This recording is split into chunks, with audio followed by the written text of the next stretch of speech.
हे बघा, मला आमदारकी दिली, मला आमदारकी अशी सहज नाही मिळाली. या भारतीय जनता पार्टीचा एकनिष्ठ कार्यकर्ता म्हणून काम केलं. निश्चितपणे 2014लाच आमदारकी मिळायला पाहिजे होती.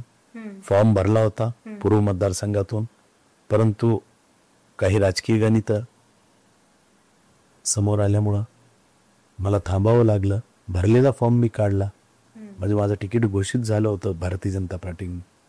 नंतर बरेच जणांना वाटतं की तुमच्यावर अन्याय झाला, पण माझ्यावर अन्याय तर नाही झाला. जितकं परिपक्व दिवस झाले तर मॅच्युअर्ड राजकारणी झालो नाही. त्यामुळं मॅच्युअर्ड राजकारण्याला संधी योग्य वेळेत मला मिळाली आमदारकीचे. आता मी मॅच्युअर्ड राजकारणी आहे. म्हणजे एज फॅक्टर मॅटर करतो का आमदारकीसाठी? नाही, अनुभव.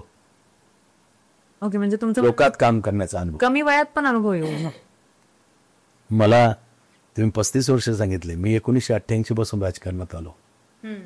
आता मला 40 वर्ष होती. अनुभव कमी वयात. 18 वर्षाचा असताना मी 10वी नापास झालो. 10वी नापास झाल्यावर काय काम करावं?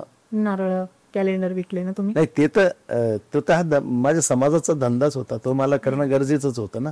दुसरं हे पारंपरिक धंदा होता तो आमचा. अच्छा. आणि नारळ विकणे, कॅलेंडर विकणे, रुईचे हार विकणे मारुती समोर, वड सावित्रीचे पोस्टर विकणे, विषय माझ्या समाजाशी लागून आता. मग तो माझा पारंपरिक व्यवसाय होता, मी तो करणारच. मला त्याचा अभिमान आहे. बिलकुल. कारण शेवटी 10वी नापास झाल्यानंतर शकुंतलाताई बोरसे म्हणून आमच्याकडे नगरसेविका होत्या भारतीय जनता पार्टीच्या, अजबनगर वार्डामध्ये, खोबळपुऱ्यामध्ये. तर त्यांच्या प्रचारार्थ मी अंबादास दानवे कामाला लागलो. अंबादास दानवे मी त्यांचं कोलशीट लिहिणं, रिक्षात बसून अनाऊन्स करणं, भिंती रंगवणं, तेव्हापासून काम केलं. 1988 पासून मग ग्रॅज्युएट होत गेलो. ग्रॅज्युएट झाल्यानंतर युवा मोर्चा नंतर कामगार मोर्चा, बरेच गोष्टी करतात, नगरसेवक. असंही बोललं जातं की तुम्ही देवेंद्र फडणवीसांच्या अगदी जवळचे आहात. कारण मला आठवतं, मी त्या दिवशी शहरातच होते. देवेंद्र फडणवीसांनी मुख्यमंत्री पदाची शपथ एक दिवस आधी घेतली आणि तुमच्या मुलाच्या रिसेप्शनला ते दुसऱ्या दिवशी इथे शहरामध्ये हजर होते. काय भारतीय जनता पार्टीमध्ये काम करताना व्यक्ती संघर्षाबरोबर असला तर निश्चितपणे मैत्री जास्त असते. सत्तेत नसताना संघर्षामध्ये आम्ही दोघं बरोबर काम करतो. देवेंद्रजी, मी त्यांच्याबरोबर काम करण्याचा मला फार चांगल्या पद्धतीची संधी मिळाली आणि तो योगही होता माझा की मी त्यांच्याबरोबर काम केलं. निश्चितपणे त्यांनी माझा कर्मठपणा, पक्षाविषयी निष्ठा आणि सातत्यता, समर्पण, या सगळ्या गोष्टी त्यांनी बघितलेल्या आहे.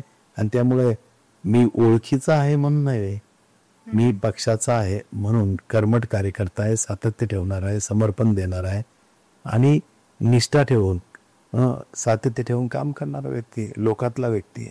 तुमच्या संघर्षामध्ये, त्यांच्या संघर्षामध्ये तुम्ही एकमेकांसोबत होतात म्हणून तुमचं एवढे जवळचं नातं का? जरूर, बरोबरच होतं. युवा मोर्चामध्ये अच्छा, ते उपाध्यक्ष होते, मी सचिव होतो प्रदेशाच्या.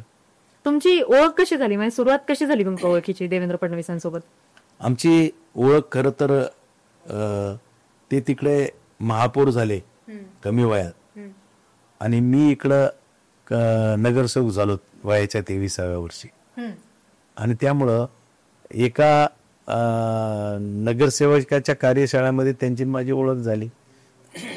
आम्हाला दोघांना उठून त्यांचा महापौर म्हणून सत्कार झाला, माझा मी 23 वर्षाचा नगरसेवक म्हणून सत्कार झाला होता.